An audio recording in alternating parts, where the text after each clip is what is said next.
Are you a technician who wants to set yourself apart? Then the Trusted Technician podcast is for you. I'm Derek Hoferter, coach and trainer at SBE, and on this podcast, we will have experienced HVAC coaches and trainers, as well as top-performing technicians, all sharing their tips and strategies to help you be more successful. Welcome to another episode of the Trusted Technician podcast. This is Coach Derek at SBE, and today's guest is Franco. Franco is with Cowboys Air Conditioning and Heating in San Antonio, Texas. Franco, welcome to the podcast. Thank you, Derek. Thank you for having me. I'm glad to be on. Yeah, no, I'm excited to have you on. Here, as we're recording this, it's right at the end of October. And Franco, you're currently number one in our 2024 rankings, our technician rankings. So you're having a great year, and I'm sure we're all going to be excited to learn more about that. But let's start, Franco, at the beginning. How did you get into being an HVAC technician? Yeah, there's a short version and then there's a long version. The short version is I made some decisions that pushed me to, have to go into this industry. I don't have any family, or I wasn't born into this. It's, I'm not knocking the people that were, but I was told about this industry, but ultimately I was stuck in a 500 square foot efficiency apartment. I just had a kid. I needed another vehicle. So it was a push. I didn't have a choice, really. Okay, so Not bad, but it's good, I promise. so how long ago was that? How long have you been a technician? So that was about 5 years ago. When I found out about the industry, it was probably 6, 7 years back. But I've only been in 5 years, so it really hasn't been that long. Okay. What have you found that you enjoy the most about it? I've met some really good people, like genuine people, and the people that I've met, I've never thought to meet. I've learned before. I was always like an extrovert, I made friends, but man, there's just some really good people out here in the world, and we hear so much bad and how bad it is, but once you really get to know people and who they are and what they do, it's amazing what one person can accomplish. And I've met people that just, man, just they really just went over and beyond. And it's just I admire those people, those customers that take it a step further. Yeah. What do you find to be the most challenging thing about being a technician? It's might throw you for a loop. For me personally, it's gonna be the balance because I'm a technician, right? But I'm also a father, right? I'm also a spouse. So I have to make time for those things as well. And me, I'm a workaholic. I like to work. So for me personally, it would be trying to balance out home, life, keep work at work, keep home at home. It could be challenging. I mean, finding the time because you Yeah, can't get that back. absolutely. Especially in season too, right? I'm sure summer, you're in San Antonio, it's hot. I'm sure it's even harder, right, to find that balance that you're talking about. Yeah, yeah, it could be. Yeah.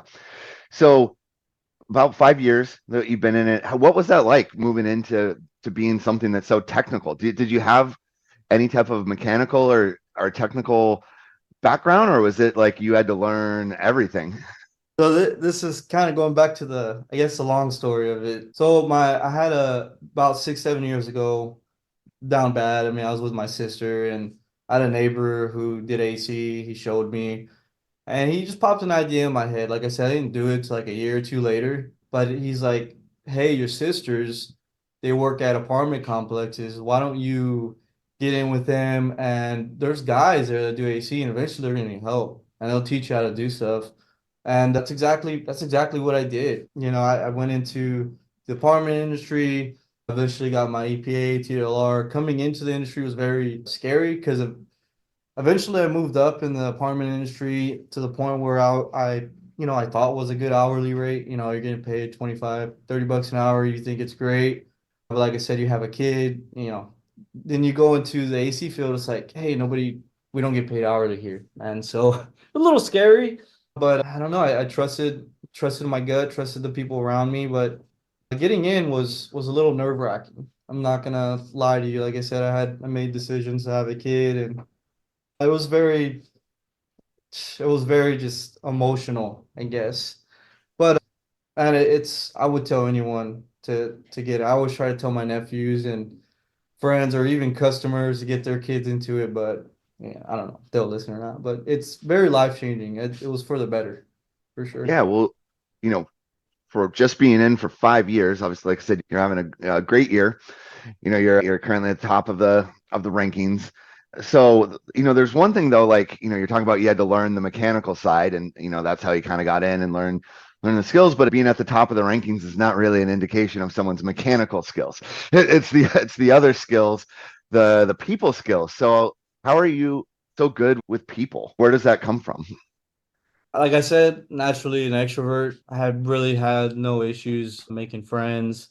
Um, my family, they always make jokes when I show up, the party's here, the party's here, the party's here. And it's like I've had to learn the do's and the don'ts, obviously. But man, I've always naturally, I think, just been a people person that's made it a little bit easier.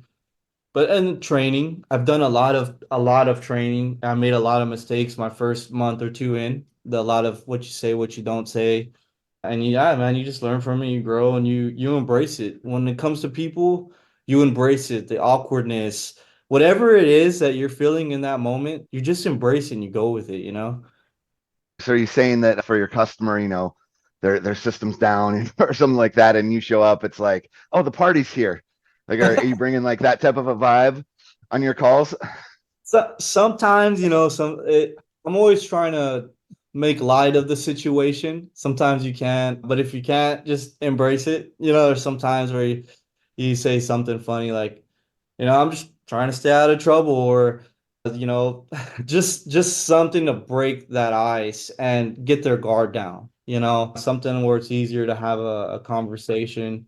It's not so uptight, and that's the best, I guess, way I can say it with people. You don't want to be uptight, strung. You want to be more relaxed.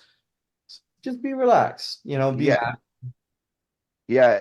So being extroverted, like as you're saying, you feel like that really helps you. You like people, you like talking to people, you like talking to everybody. Then there's also some technicians that do really well who are introverted, and yeah. they say, well, that naturally helps them listen, ask good questions, let the homeowner do most of the talking, and they feel like that helps them. So there's balances to both. So do you feel like you have to be careful being an extrovert? So an introvert has to be careful that they don't talk enough. Do you feel like as an extrovert you have to be careful that you don't talk too much? Oh yeah, I've had to train myself not to steamroll. Most of my conversations as an extrovert happen when I get there. My introvert conversation, I guess if you want to call it that, I don't know, happen at the end. So at the end, I'm listening a lot more. At the beginning, I'm talking a lot more. But yeah, you definitely gotta have a balance because you can talk yourself out of a cell as quick as you talk yourself into one. So there's a balance for sure. You can't just Yeah, be loud and steamroll the customer. You're gonna have to do your job and listen. yeah. I think that's right. I think everybody, no matter where they fall on that introversion to extroversion range, has to find like some type of balance Yeah. there. Because, one of the things that we always talk about in our training is, the idea of trust, right? That the homeowner doesn't know who to trust, is maybe hesitant to trust a technician because the technician's coming down the house and has something to sell.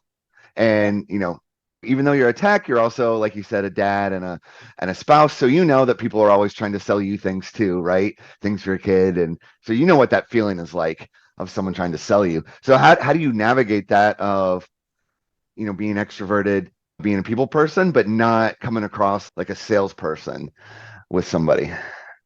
It's really questions, honestly. I'm not trying to convince anyone what to do or how to feel, or what I'm really trying to do is get information, one, to see what's important to them, but ask them the right questions. I'm not trying to sell you.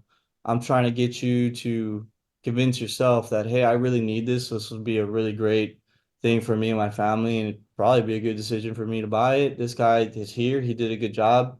Not only do I like him, but he's good at what he does. I trust him. I trust the company. I trust the brand. Yeah, let's just go ahead and get this done. And it sounds simple, or I may be making it sound simple, but I know it could be a little bit harder than that. But yeah, I mean that's pretty much it, man. I just has to write. Yeah.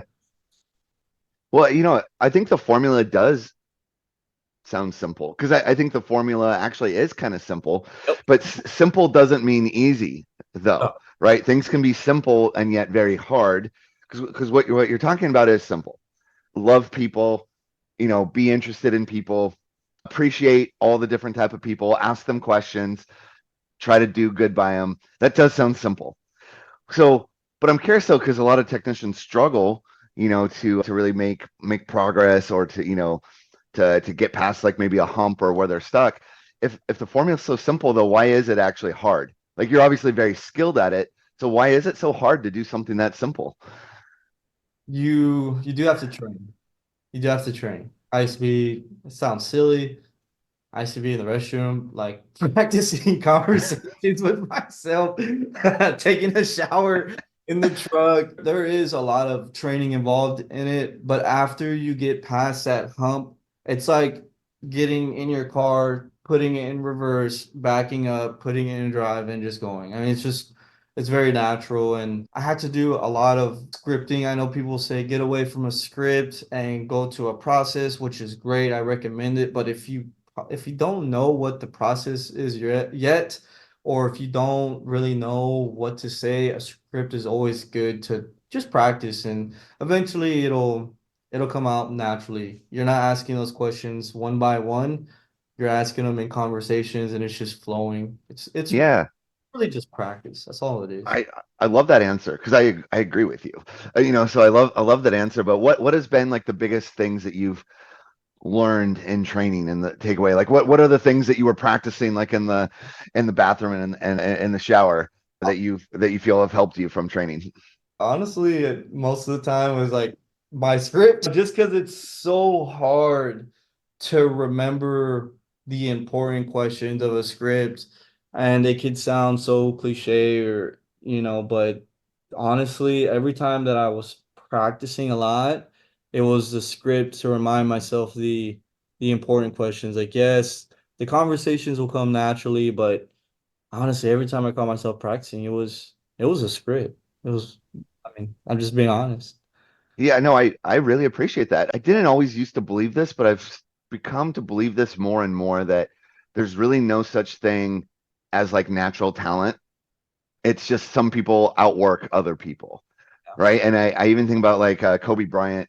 He would talk about that. He's like, no, I'm not naturally gifted at basketball. I've literally practiced more than everyone else. I'm in at 4 a.m. and everyone else comes in at 7 a.m. And what you're telling me, is that you've put in the reps. You're practicing it here, you're practicing it there, and that's even though you're like naturally extroverted and naturally a people person, it's your hard work and your practice, right? And is that what you mean by saying like training has helped you get where you're at? Yeah, another part of training is you do have to surround yourself with people that know what they're doing, obviously, and you have to listen. That's pretty much it, man. Training is very, very broad, but you do have to put it into play. So that's why I guess I say practice and training. It's one thing to listen to someone, but it's another thing to actually do what they say and watch it work and be like, hey, this actually works. Let me try this again. Or, it's those are two different things, I Yeah, guess I'd say. yeah. So I mentioned there's like 2 months left in the year. Basically, you're currently sitting at number one in the rankings. A lot can happen in 2 months, right? What do you do to keep yourself sharp? You already said like what got you here is a lot of training and a lot of practice and memorizing scripts. So kind of what do you do to stay on top of your game or to add skills or to grow? Like, because do you feel like you can even get better at this? Oh, no, yeah, and I might shoot you for a loophole here, but I'm trying to get back to where I was, and I think that's what's pushing me. I'm trying to get back to where I was before. You can do better. Yeah, yeah. So I've done better, and I want to get back to where I was, and I want to. Cody pushes me. I think you know Cody, so Yeah.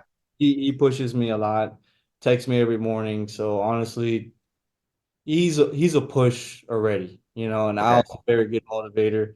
But honestly, I think if I dig deep, because somebody can push you and like turn you off, like I don't want to do this, but if I really dig deep, is like you said, I could do better. I know I can do better. I've seen it, I've seen the numbers, I've seen everything. So I'm just trying to get back to where I was, honestly. What do you think is missing to get back? Like, it's good to have, what you're talking about is it's good to have accountability. It's good to have goals. It's good to have, a target that you're shooting for. Like, those are all the important things. But what do you think you need to do different or better to close that gap that you want to close? Honestly, Derek, that's what I'm trying to figure out. Okay, so it's unknown. We're working towards it. We're working. It's every day. It's a work in progress. And honestly, if I'm just being 100% candid with you, that's what we're trying to figure out. What do we have to Okay. do and I don't have all the answers. And sometimes the guys they stump me with a question. I'm like, I don't know. That's an excellent question. And this is one of those humbling moments. I don't know. We're gonna figure that out together. And as soon as I figure it out, I'm gonna let you know, I promise. Okay. Well, maybe even offline sometime when we're not recording a podcast, maybe we can have another conversation and maybe I can help a little bit there with, figuring that out. I love figuring stuff like that Yep, out. that's So yeah, really and or if you do figure out, you got to let me know because now I'm curious, and probably everyone listening is curious. Well, Franco, I've really enjoyed our conversation and talking with you. To kind of wrap it up, if there's someone listening to this, maybe they're a tech, maybe they're thinking about being a tech, and they're maybe not having the life-changing element of it that you experienced when you became a tech, right? How it has changed your life. What would be like some advice or wisdom that you would want them to hear from you? there's a lot I would like to tell someone, and off the top of my head, it's probably not going to roll out the right way. But Go for it. Go for it. uh, I would say if you're thinking about becoming one, stop thinking and just do it. Because you could always revert back. I mean, if it's Yeah. something you really don't want to do, you could always say, you know what, not what it's cracked up to be, sayonara. But if it's something that, like me, changes your life and you had just happen to love it, then hey, it's like two things that are really good about it. Just stick with it. Now, for the people that are struggling, from someone who's been in your shoes, someone who's in your shoes right now. So that was one day you're on top of the world, and then the next it's like, man, this really It's a stinks. roller coaster. Yeah. So just remember that if you have a process and you know that it works, continue with that process. Don't deviate.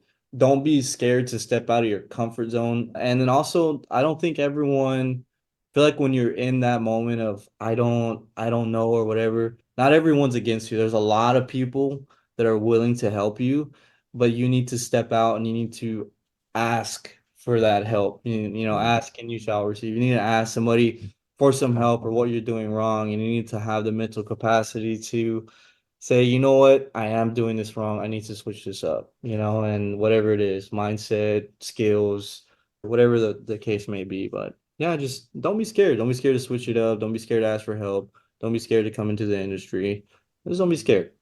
Don't be scared. I love it. That's really good advice. Franco, thanks so much for joining the podcast. All right, sir. Thank you.